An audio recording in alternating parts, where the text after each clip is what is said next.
Assalamualaikum warahmatullahi wabarakatuh. Semoga kesehatan, keselamatan, dan keberkahan selalu menyertai kita semuanya.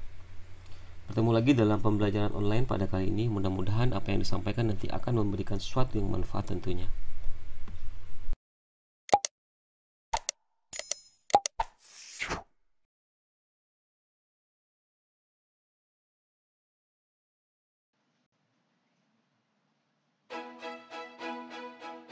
Pada pembelajaran online pada kali ini, kita akan membahas tentang strategi dan metode pembelajaran.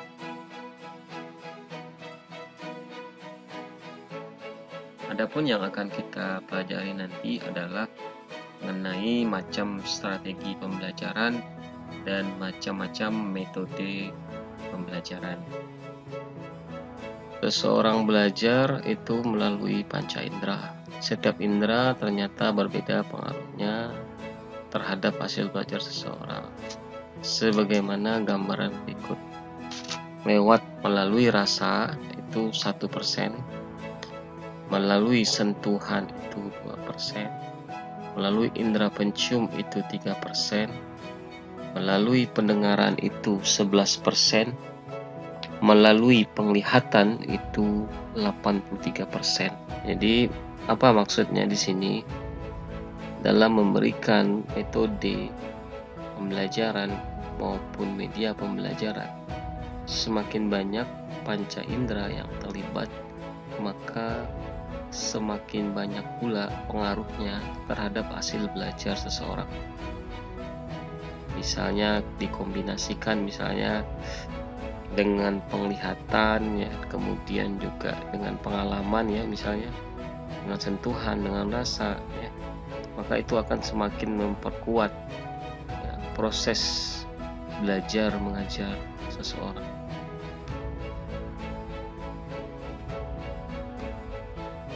Oleh karena itu, seorang dapat mempelajari sesuatu dengan baik apabila ia menggunakan lebih dari satu indera. Apa yang bisa kita ingat? 10% dari yang kita baca, 20% dari yang kita dengar, 30% dari yang kita lihat, 50% dari yang kita lihat dan kita dengar, 80% dari yang kita ucapkan, dan 90% dari yang kita ucapkan dan lakukan. Maka dalam memberikan metode pembelajaran ya, jika misalnya semakin banyak melibatkan panca indera, maka semakin banyak pula yang akan dipelajari ya, yang diserap oleh si pembelajar. Tentu kita masih ingat terkait dengan skema ini ya, bahwa di dalam proses belajar mengajar maka ada beberapa faktor yang mempengaruhi proses belajar mengajar itu bisa berjalan dengan baik ya, dan tentu hasil outputnya itu akan berpengaruh signifikan apabila dipengaruhi oleh faktor-faktor berikut ini. Yang pertama, metode yang digunakan itu juga harus tepat ya, karena masing-masing dari audiens itu ya disesuaikan ya, sasaran individu maka metodenya juga harus disesuaikan. Sasaran kelompok kecil, sasaran besar, maka metodenya juga harus disesuaikan. Alat bantu yang digunakan tentu ini untuk mempermudah dalam proses belajar mengajar. Misalnya kelompok sasaran yang cukup besar, maka menggunakan alat bantu seperti mikrofon itu akan mempermudah dalam proses belajar mengajar. Kemudian fasilitatornya, yakni sebagai narasumbernya ya, si pemberi ajar itu juga berpengaruh terkait dengan kemampuannya, kredibilitasnya ya, kemudian keahliannya. Ini akan berpengaruh terhadap proses belajar ya, termasuk dalam cara menyampaikan dalam proses belajar mengajar, ini sangat berpengaruh. Dan kemudian bahan belajarnya. Jadi bahan belajar yang mudah untuk dipahami, bahan belajar yang mudah untuk diakses, tentu ini akan berpengaruh terhadap proses belajar. Dan banyak sekali beberapa faktor yang mempengaruhi proses belajar mengajar itu sendiri, termasuk sasaran atau si respondennya juga ya, atau audiensnya juga itu berpengaruh, motivasinya, kemudian keterbatasan dari si responden atau si pembelajar itu juga berpengaruh. Metode pendidikan, jalan atau cara yang harus dilalui agar dapat mencapai tujuan tertentu. Jadi metode ini kita gunakan untuk bisa sebagai jalan atau cara agar tujuan pembelajaran itu dapat tercapai. Nah, kalau kita lihat di sini berbagai macam strategi dari pembelajaran. Ada pembelajaran langsung, pembelajaran tidak langsung. Nanti kita lihat satu-satu ya, beberapa contoh. Pembelajaran langsung, pembelajaran tidak langsung, belajar melalui pengalaman, belajar mandiri, dan belajar interaktif.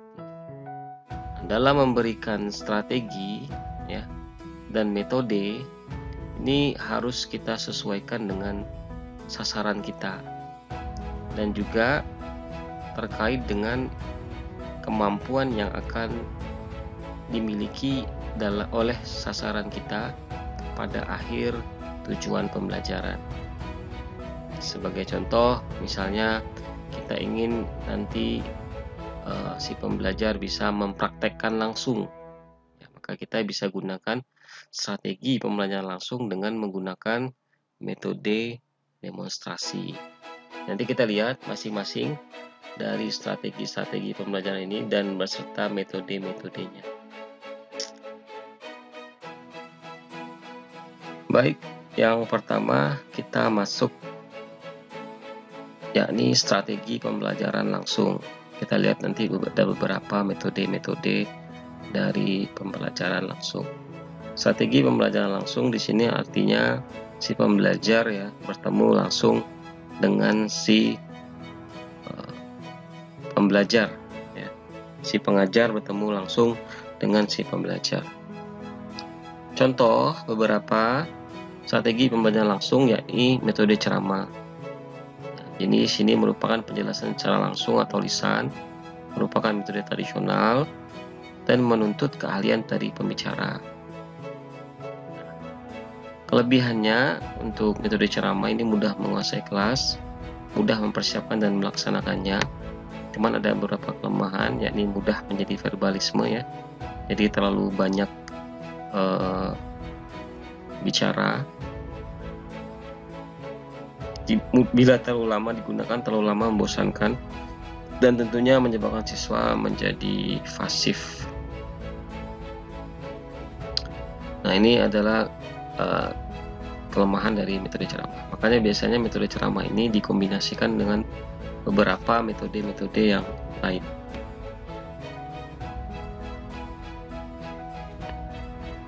Oke, berikutnya adalah metode tanya jawab. Ini masih strategi pembelajaran langsung. Nah, untuk metode tanya jawab yakni penyajian pelajaran dalam bentuk pertanyaan yang harus dijawab. Jadi pada saat melakukan penjelasan ini langsung di sesi pertengahan ataupun di akhir pada saat metode ceramah ya, biasanya ini kombinasi dengan metode ceramah. Nah, ini sini memberikan pertanyaan langsung ya kepada si pembelajar. Tentunya ini kelebihannya dapat menarik dan memutus perhatian siswa yang sedang ribut, yang mengantuk kembali tegar dan hilang kantuknya, merangsang responden untuk melatih dan mengembangkan daya pikir termasuk daya ingatannya, mengembangkan keberanian dan keterampilan siswa dalam menjawab dan mengungkapkan pendapat. Kelemahannya, responden merasa takut apabila suasana terlalu tegang, tidak mudah membuat pertanyaan yang sesuai dengan tingkat berpikir dan mudah dipahami. Dalam jumlah siswa banyak, tidak mungkin cukup untuk memberikan pertanyaan kepada siswa. Ya, ini adalah contoh metode tanya jawab, kelebihan dan kelemahannya. Yang berikutnya adalah metode demonstrasi, yakni memperagakan dan pertunjukan baik benda sebenarnya atau tiruan disertai penjelasan desain untuk memperjelas sesuatu. Biasanya setelah demonstrasi dilanjutkan dengan praktek oleh peserta sendiri. Tentu kelebihannya ini lebih memperjelas dan menghindari verbalisme, lebih menarik dan lebih memahami, responden lebih aktif. Kelemahannya memerlukan keterampilan penyaji, fasilitas, peralatan, tempat, dan biaya yang memadai tidak selalu tersedia dengan baik, kemudian memerlukan kesiapan dan perencanaan yang matang. Nah, tentu metode-metode ini biasanya tidak hanya satu metode ya pada saat kita ingin memberikan pembelajaran ya, maka bisa mengkombinasikan beberapa metode. Strategi pembelajaran tidak langsung. Nah, contohnya ya metode problem solving atau studi kasus. Metode studi kasus bentuk penjelasan tentang masalah, kejadian atau situasi tertentu, kemudian mahasiswa atau si pembelajar ditugaskan mencari alternatif pemecahannya. Metode ini digunakan untuk mengembangkan keterampilan berpikir kritis dan mendapatkan persepsi baru dari suatu konsep dan masalah. Jadi ini kita memberikan tugas kepada peserta didik atau si pembelajar ya, sehingga nanti si pembelajar bisa mencari jawaban ya dari studi kasus ya ataupun masalah yang kita berikan. Kesulitan metode ini mendapatkan kasus yang tulis dengan baik sebagai hasil penelitian lapangan sesuai dengan lingkungan kehidupan mahasiswa atau si pembelajar. Mengembangkan kasus tentu sangat mahal. Jadi memang kita harus mempersiapkan dan cari contoh-contoh studi kasus yang tentunya berkaitan dengan pembelajaran dan tujuan pembelajaran kita. Kemudian yang berikutnya lagi adalah strategi belajar melalui pengalaman. Kita lihat beberapa contohnya. Melalui pengalaman adalah metode simulasi. Sifatnya untuk mengembangkan keterampilan peserta belajar, keterampilan mental maupun fisik atau teknis. Metode ini memindahkan suatu situasi yang nyata dalam kegiatan atau ruang belajar karena adanya kesulitan untuk melakukan praktek dalam situasi yang sesungguhnya. Metode ini memang mirip dengan bermain peran. Nah, metode simulasi adalah contohnya misalnya ketika seseorang ingin belajar mengemudikan pesawat terbang, ya, maka metode yang paling tepat adalah dengan menggunakan metode simulasi, yakni memindahkan ya satu situasi yang nyata ya pesawat terbang tadi ke dalam suatu ruang belajar, ya, karena tidak mungkin misalnya dia belajar menerbangkan pesawat secara sungguhan, karena itu ini tentunya akan sangat berbahaya. Kelebihan dapat menyenangkan siswa, menumbuhkan cara berpikir yang kritis, eksperimen berlangsung tanpa memerlukan lingkungan sebenarnya. Kelemahan sering tidak diikutsertakan elemen-elemen penting. Kemudian ya, elemen penting yang misalnya yang detail lah ya, sesuai dengan real gitu ya. Kemudian menghendaki banyak imajinasi dari guru dan siswa tentunya. Ini contoh metode simulasi melalui pengalaman ya, strategi belajar melalui pengalaman. Kemudian bermain peran, ya role play. Pertunjukan peran dalam kelas atau pertemuan sebagai bahan refleksi agar dalam memberikan penilaian terhadap masalah yang diangkat dalam pertunjukan dan bukan pada kemampuan pemain dalam melakukan peran. Nah, dalam memberikan metode pembelajaran bermain peran ini, misalnya kita memberikan pendidikan kesehatan di suatu desa, kemudian kita libatkan desa untuk misalnya bermain peran, misalnya ada yang jadi pasien, ada yang jadi dokter dan sebagainya. Tentunya ini akan bisa memberikan proses pembelajaran juga kepada masyarakat, khususnya tentang pendidikan kesehatan. Jadi akan dikemas secara menarik dalam hal menggunakan metode bermain peran ini. Namun ada kelemahannya. Ini kelebihannya kita lihat tentu dapat meningkatkan gairah ya dan sebagainya. Kelemahannya kita lihat apabila pengelola kelas kurang baik, maka metode ini sering menjadi hiburan sehingga tujuan pembelajaran tidak tercapai. Jadi hati-hati dalam main peran. Tentu kita harus tetap fokus pada tujuan pembelajarannya. Memakan banyak waktu karena harus menyiapkan segala hal ya, termasuk skenario dan sebagainya. Faktor psikologis seperti takut dan malu sering mempengaruhi peserta didik dalam menjalankan peran mereka. Jadi ini juga menjadi faktor pengaruh susahnya dalam atau kelemahan dari bermain peran itu. Kemudian yang berikutnya adalah strategi pembelajaran mandiri. Kita lihat metode yang bisa digunakan adalah dengan berbasis komputer. Nah, merupakan suatu bentuk pembelajaran yang menempatkan komputer sebagai piranti sistem pembelajaran individual yang sengaja dirancang atau dimanfaatkan oleh guru atau dosen.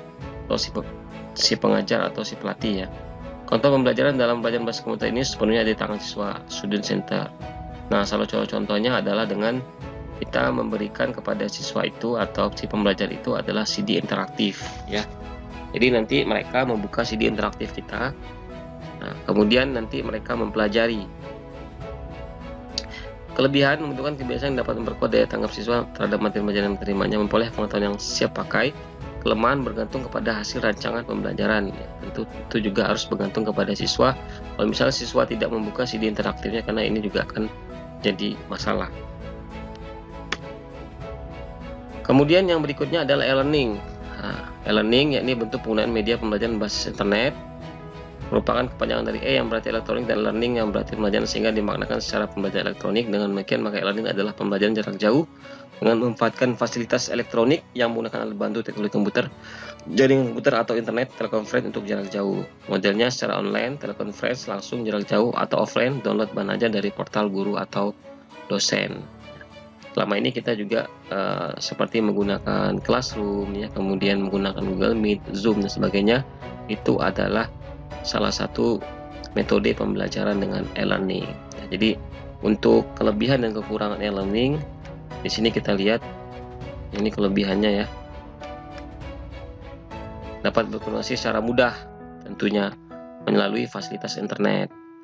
Kemudian kita juga bisa melihat, mereview bahan ajar setiap saat, di mana saja, kapan saja bisa kita buka, dan tentu relatif lebih efisien misalnya mereka yang tinggal jauh dari perguruan tinggi atau sekolah konvensional. Seperti kita saat sekarang misalnya terjadinya wabah atau kita tidak bisa bertemu secara langsung, maka kita menggunakan metode e-learning.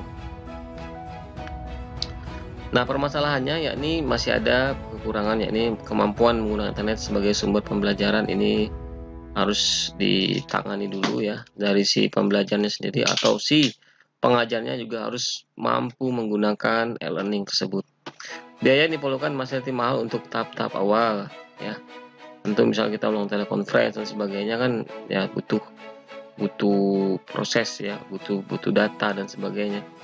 Nah, sehingga ini akan berpengaruh juga terhadap biaya yang dikeluarkan. Belum memadainya perhatian dari berbagai pihak terhadap pembelajaran melalui internet, belum memadai infrastruktur pendukung untuk daerah-daerah tertentu ya, ada beberapa daerah yang sulit untuk akses internet. Hilangnya nuansa pendidikan terjadi antara pendidik dan peserta didik. Jadi makanya untuk penggunaan e-learning ini jangan dari awal sampai akhir. Jadi minimal ya, misalnya ada beberapa pertemuan ya, jangan sampai lebih dari 50% lah ya untuk penggunaan e-learning. Membuat e-learning yang interaktif dan sesuai dengan keinginan pengguna membutuhkan program yang sulit sehingga pembuatannya cukup lama. Makanya kita bisa untuk menangani ini bisa menggunakan vendor-vendor ya yang sudah jadi ya, seperti Classroom ya dan Google Meet. Yang berikutnya strategi pembelajaran interaktif. Di sini kita ada beberapa, yakni metode observasi, pembelajaran yang menggunakan pendekatan konstekstual dan media asli kepada pembelajar. Metode observasi mendepan pengamatan langsung kepada objek yang akan dipelajari. Jadi anak-anak nanti atau si pembelajar langsung diantar ke tempat pembelajaran secara langsung dan nyata. Ya. Nah, tentunya ada kelemahannya dan kelebihannya di sini. Kelemahannya memerlukan waktu persiapan yang lama karena urus izin dan sebagainya, memerlukan biaya dan tenaga yang lebih besar dalam pelaksanaannya. Objek yang diobservasi akan menjadi sangat kompleks ketika dikunjungi dan mengaburkan tujuan pembelajaran. Jadi itu adalah kelemahan dari metode observasi. Kemudian ada metode diskusi ya, ini pembelajaran interaktif ya, strategi pembelajaran interaktif. Nah, metode diskusi sasaran diadakan suatu masalah dan dibahas serta dipecahkan bersama terjadinya interaksi. Nah, untuk diskusi sendiri ini banyak modelnya, ada diskusi dengan bus group ya, kemudian diskusi dengan snowballing ya. Nah, kemudian ada berbagai macam diskusi kelompok ya, juga ada ya, diskusi kelompok. Nah, nanti kita lihat ada beberapa jenis diskusi ya. Nah, kalau kita lihat di sini ini ada diskusi ya, tapi diskusi ini kelompok besar ya. Jadi diskusi itu ada diskusi kelompok kecil, ada diskusi kelompok besar. Nah, diskusi kelompok besar biasanya lebih dari 15 orang. Nah, dalam diskusi kelompok besar ya, bisa kita menggunakan tadi yang bus group tadi. Jadi setiap orang nanti modelnya kita susun dibagi misalnya 5 orang gitu ya. Itu model boost group 5 orang, ataupun dengan metode snowballing ya.